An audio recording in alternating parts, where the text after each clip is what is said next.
আসসালামু আলাইকুম। ইরান যুদ্ধ নিয়ে ট্রাম্প প্রশাসনে ভাঙ্গনের শুরু। ট্রাম্প মহাবিপদে, মহাসংকটে এখন পড়ছে ট্রাম্প। কারণ এই যুদ্ধ আমেরিকানরাও চায়নি যে আমেরিকা ইরানের বিরুদ্ধে এই যুদ্ধটা জড়াক। আগের থেকে অভিযোগ করে আসছে যে ইসরায়েলের চাপে ডোনাল্ড ট্রাম্প এই যুদ্ধে জড়াচ্ছে, যেখানে আমেরিকার উচ্চপদস্থ কর্মকর্তারাও এটাতে একমত হতে পারেনি। এটা মতবিরোধ ছিল তাদের সাথে ট্রাম্পের। এই যুদ্ধে যেন না জড়ায় ট্রাম্পকে পরামর্শ দিয়েছে ইসরায়েলের চাপে যেন এই যুদ্ধে না জড়ায়। এই যুদ্ধে জড়ালে আমেরিকার কি কি সম্ভাব্য ক্ষতি হতে পারে, কি কি সমস্যা হতে পারে, মধ্যপ্রাচ্যে আমেরিকার স্বার্থে কিভাবে ইরান পাল্টা আঘাত আনতে পারে, এগুলো সব বিস্তারিত তুলে ধরছে আগে। কিন্তু ডোনাল্ড ট্রাম্প কারো কথা না শুনে ইসরায়েলের চাপে এই যুদ্ধ শুরু করছে হঠাৎ করে।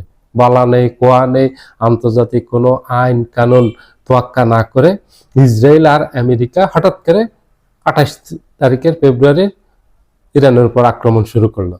এখন ট্রাম্প প্রশাসনে এটা নিয়ে ব্যাপক মতবিরোধ চলতেছে। ট্রাম্পের উচ্চ পদস্থ এবং বিশ্বস্ত একজন কর্মকর্তা আজকে পদত্যাগ করছেন এই মতবিরোধের কারণে।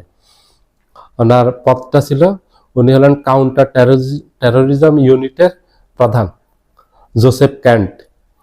উনি পদত্যাগ করছেন। সে পদত্যাগ পত্রে উনি উল্লেখ করছেন কেন পদত্যাগ করছেন, যে ইরান আমাদের জন্য সম্ভাব্য কোনো হুমকি ছিল না। ইসরায়েলের চাপে ডোনাল্ড ট্রাম্প এই যুদ্ধে জড়িয়েছেন। উনি এই যুদ্ধে এই যুদ্ধে সমর্থন দিতে পারেননি বিবেকের তাড়নার কারণে, এই জন্য উনি পদত্যাগ করছেন। ওনার এই পদত্যাগ পত্রটা এক্সে উনি এটা প্রকাশ করে দিয়েছেন, এটা ওখানে পোস্ট করে দিয়েছেন। সাবেক টুইটার বা বর্তমান এক্স হ্যান্ডেলে এটা দিয়েছেন। সেখানে উনি উল্লেখ করছেন ওনার পদত্যাগের কারণ।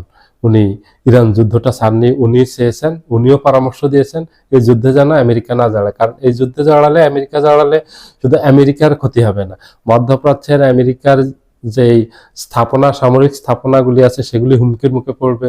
ইরান পাল্টা সেখানে আঘাত করবে।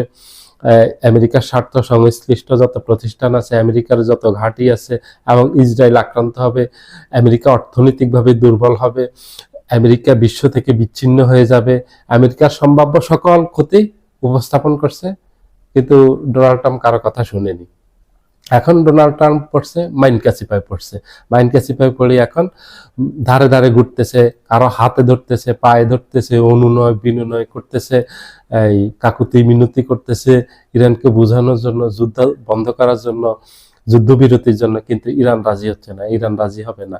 ইরানের যে ক্ষতি হয়েছে, ইরান তার একটা লক্ষ্য আছে, ইরানের লক্ষ্য পর্যন্ত ইরান যতক্ষণ পর্যন্ত না পৌঁছাবে, লক্ষ্য অর্জন না হবে, ততক্ষণ পর্যন্ত ইরান আক্রমণ করবে।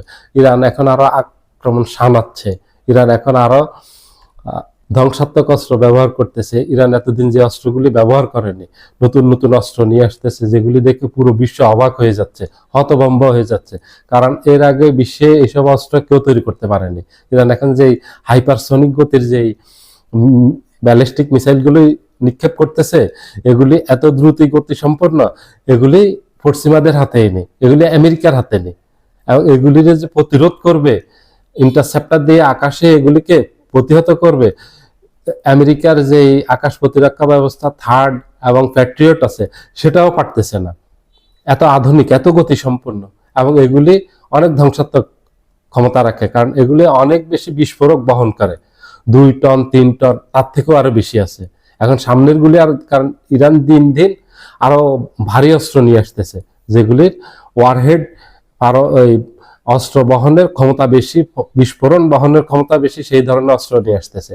দিন যত যাচ্ছে তত ভারী এবং ভয়ঙ্কর অস্ত্রগুলি ইরান ব্যবহার করতেছে। মধ্যপ্রাচ্যে আমেরিকার ঘাঁটি, ইসরায়েলের বিভিন্ন স্থাপনা, ইসরায়েলের ভিতরে, ইতিমধ্যে ইসরায়েলের ভিতরটা ধ্বংসস্তূপে পরিণত হয়েছে। ইসরায়েল একরকম গাজায় পরিণত হয়েছে, এবং পুরো বিশ্বের অর্থনীতিও থমকে গেছে। কারণ ইরান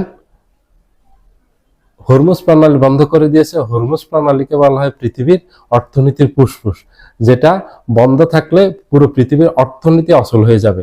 এখন অর্থনীতি অচল হয়ে যাওয়ার মতো অবস্থা হয়েছে। পুরো বিশ্বের অর্থনীতিকে যেইভাবে ঝাঁকুনি দিয়েছে হরমুজ প্রণালী বন্ধ করে দেওয়াতে 3 সপ্তাহ হয়নি, 18 দিন চলতেছে এই যুদ্ধের।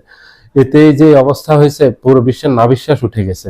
এখন আমেরিকার উপর চাপ বাড়তেছে, ডোনাল্ড ট্রাম্পের উপর চাপ বাড়তেছে। এই জন্য ডোনাল্ড ট্রাম্প পাগলের মতো সবার কাছে ঘুরতেছে যুদ্ধবিরতির জন্য, কিন্তু ইরান রাজি না, যুদ্ধবিরতি করবে না ইরান নিজের লক্ষ্য অর্জন না হওয়া পর্যন্ত।